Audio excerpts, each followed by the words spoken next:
जय हिंद। स्वागत है आपका बीए सेमेस्टर वाला में। आज के इस क्लास में आप लोग देखने वाले हैं, यदि आप बीए में हैं या फिर बीएससी में हैं, यदि आप 5th सेमेस्टर में हैं, होम साइंस आपका सिलेबस है।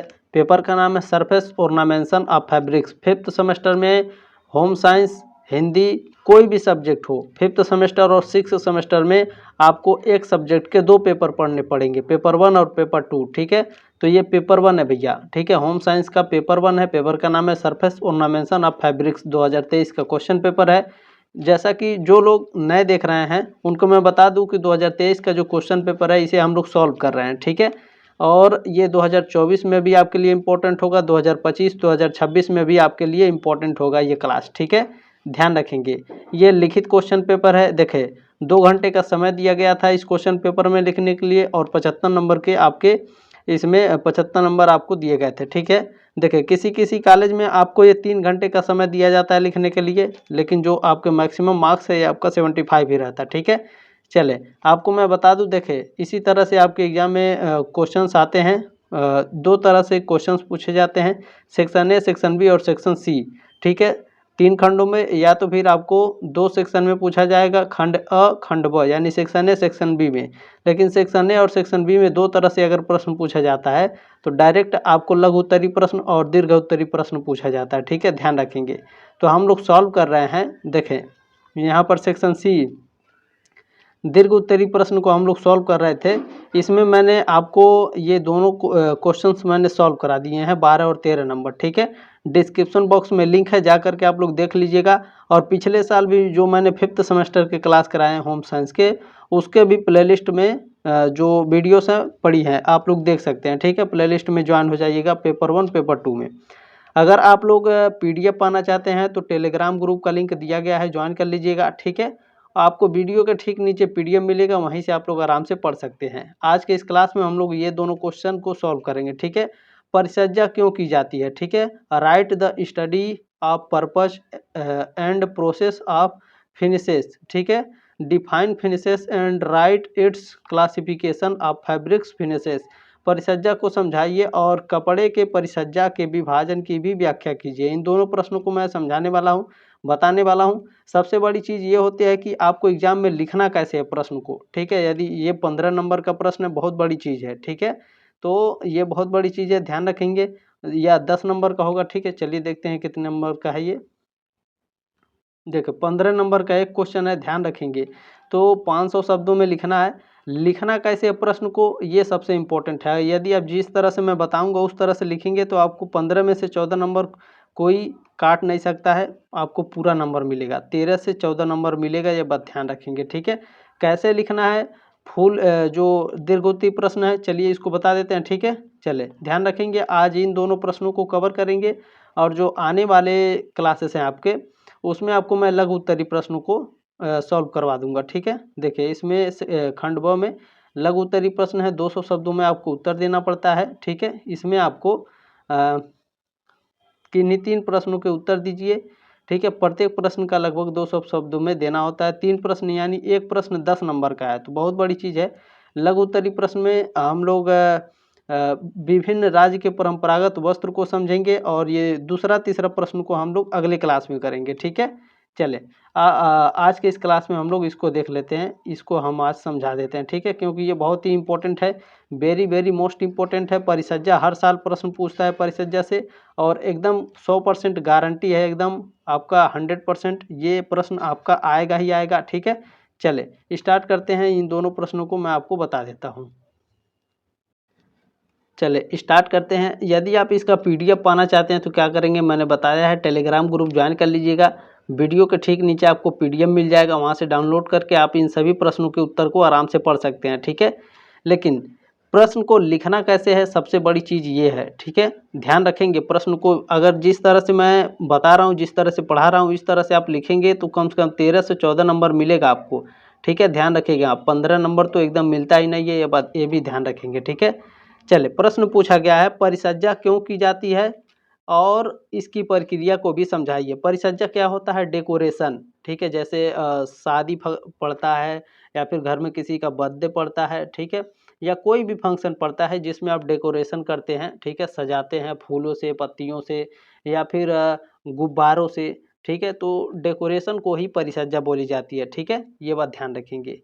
तो डेकोरेशन यानी परिसज्जा का अर्थ किसी स्थान, वस्तु या आयोजन को आकर्षक और सुंदर बनाने के लिए की जाने वाली सजावट से है, ठीक है। परिसज्जा का अर्थ क्या होता है, डेकोरेशन का अर्थ क्या होता है, मान लीजिए कोई वस्तु है, स्थान है, या फिर कहीं किसी चीज़ का आयोजन हुआ है, तो उस जगह को सजाने के लिए, ठीक है, मान लीजिए घर में शादी है तो घर को सजाने के लिए, घर को जिस तरह से सजाया जाता है, उसकी सजावट, उसकी आकर्षक, उसकी सुंदरता को बनाने के लिए, ठीक है, तो उसी को परिसज्जा बोलते हैं दोस्तों, डेकोरेशन उसी को बोलते हैं, ठीक है। तो परिसज्जा कई उद्देश्यों के लिए की जाती है, ठीक है। इसके परिसज्जा क्यों की जाती है इसमें मैंने बता दिया।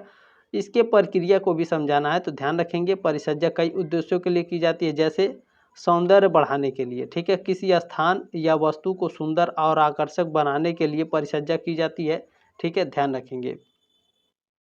विशेष अवसरों के लिए, जैसे शादी है, त्यौहार है, जन्मदिन है आदि जैसे विशेष अवसरों पर वातावरण को उत्सवपूर्ण बनाने के लिए सजावट की जाती है, ठीक है।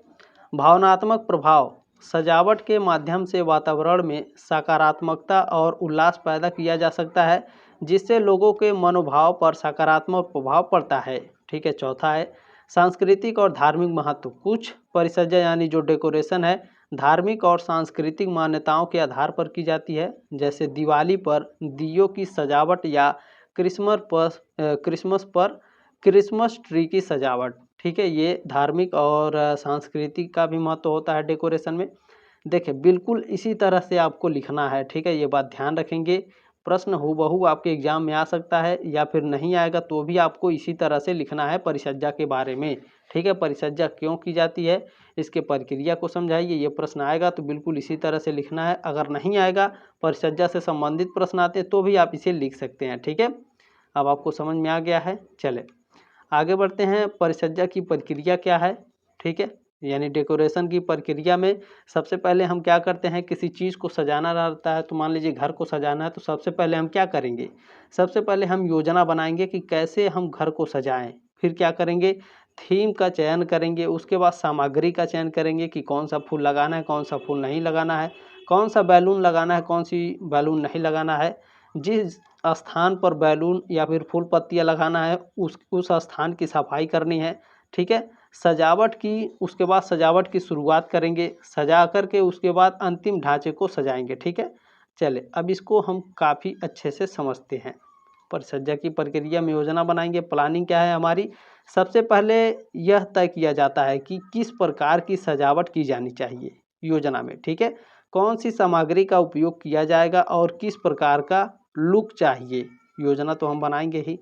उसके बाद थीम का चयन करेंगे। थीम क्या है, अगर किसी विशेष थीम की ज़रूरत हो, जैसे रंग, पैटर्न या विशेष सजावट का विषय, तो उसे पहले तय किया जाता है, ठीक है।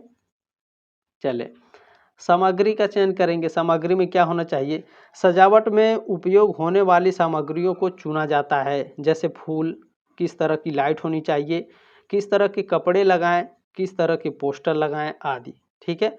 स्थान की सफाई, सजावट शुरू करने से पहले जो स्थान होता है उसकी सफाई की जाती है, ताकि सजावट का प्रभाव बेहतर हो सके, ठीक है। जो मैंने परिसज्जा कर रहा हूँ, जो डेकोरेशन कर रहा हूँ, उसका जो लुक है बेटर दिखे, ठीक है। आगे है आपका सजावट की शुरुआत। सामग्री को सही स्थानों पर व्यवस्थित किया जाता है और इसे आकर्षक रूप से सजाया जाता है।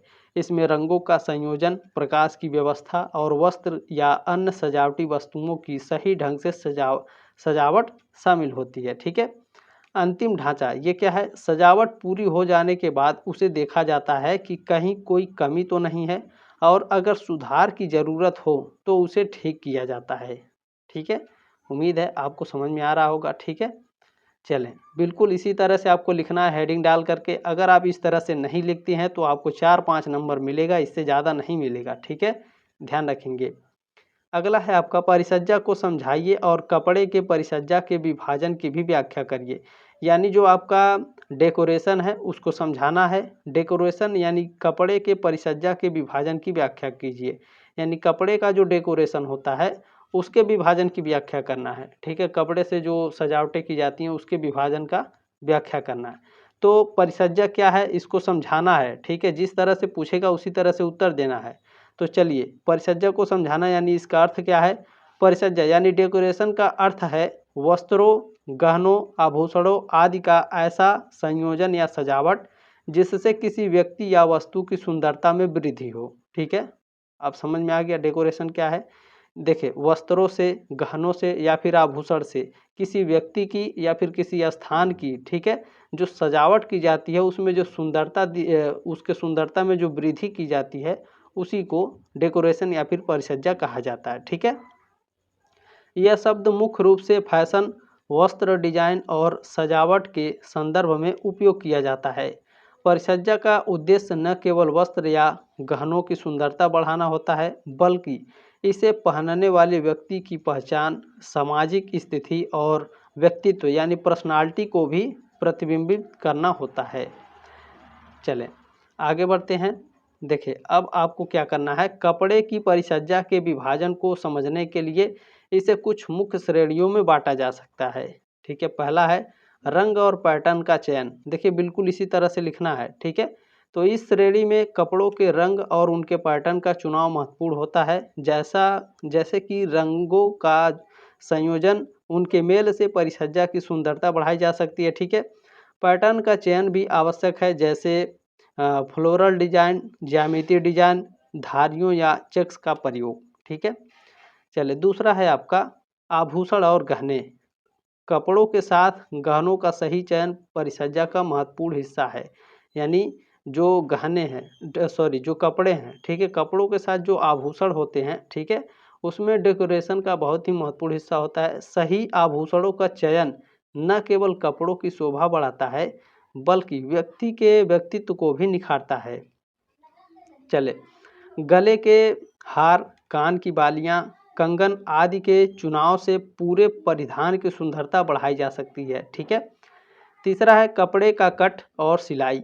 कपड़े के कट और सिलाई का भी परिसज्जा में बहुत महत्वपूर्ण योगदान होता है। सिलाई की तकनीक, फिटिंग और कट की शैली परिसज्जा के विभाजन में आती है। सही फिटिंग और फैब्रिक का चयन कपड़ों की आकर्षकता को बढ़ाता है, ठीक है। चले अगला है आपका एसेसरीज का उपयोग। एसेसरीज क्या होता है, कपड़ों के साथ अन्य एसेसरीज जैसे बेल्ट, स्कार्फ, हैंडबैग, घड़ियां और जूते परिसज्जा का महत्वपूर्ण हिस्सा होते हैं। इनका सही तालमेल कपड़ों की संपूर्णता को बढ़ाता है। कपड़ों की लेयरिंग क्या होती है परिसज्जा यानी डेकोरेशन में लेयरिंग भी बहुत ही महत्वपूर्ण भूमिका निभाती है। जैसे ठंड के मौसम में स्वेटर या जैकेट के साथ कपड़ों का संयोजन, गर्मी में हल्की लेयरिंग का उपयोग आदि। चलें अगला है आपका कपड़े के फैब्रिक का चयन, ठीक है। कपड़े किस कैसे क्वालिटी है कपड़े का, उसका चयन कैसे करना है। कपड़े के प्रकार जैसे सिल्क, कॉटन, लिनन आदि का चयन और उनके अनुसार सिलाई एवं डिजाइन की योजना परिसज्जा का हिस्सा होती है, ठीक है। तो ये रहे मैंने जो दीर्घ उत्तरी प्रश्न है उसको मैंने आज पूरा कर दिया, ठीक है। तो कल से आपका लघु उत्तरी प्रश्न को समझाया जाएगा, ठीक है, बताया जाएगा। आप लोग टेलीग्राम ग्रुप ज्वाइन कर लीजिएगा, उसमें ये आपके PDF मिल जाएगा, आराम से पढ़ते रहिएगा। देखिए आपके एग्ज़ाम आने से पहले जो आपका एग्ज़ाम आ रहा है नवंबर दिसंबर में आपका एग्ज़ाम शुरू हो जाएगा, ठीक है। तो उससे पहले मैं आपको कई क्वेश्चन पेपर दूंगा, कई मॉडल पेपर ला करके दूंगा। तो प्लीज़ चैनल को सब्सक्राइब जरूर कर लेंगे ताकि आप 6 सेमेस्टर में भी मेरे साथ जुड़े रहें, ठीक है। और ये आपकी जिम्मेदारी है कि आप इस क्लास को आगे व्हाट्सएप पर जरूर सेंड कर देंगे, ठीक है। जल्दी मिलते हैं आपके नेक्स्ट क्लास में, तब तक के लिए जय हिंद, वंदे मातरम।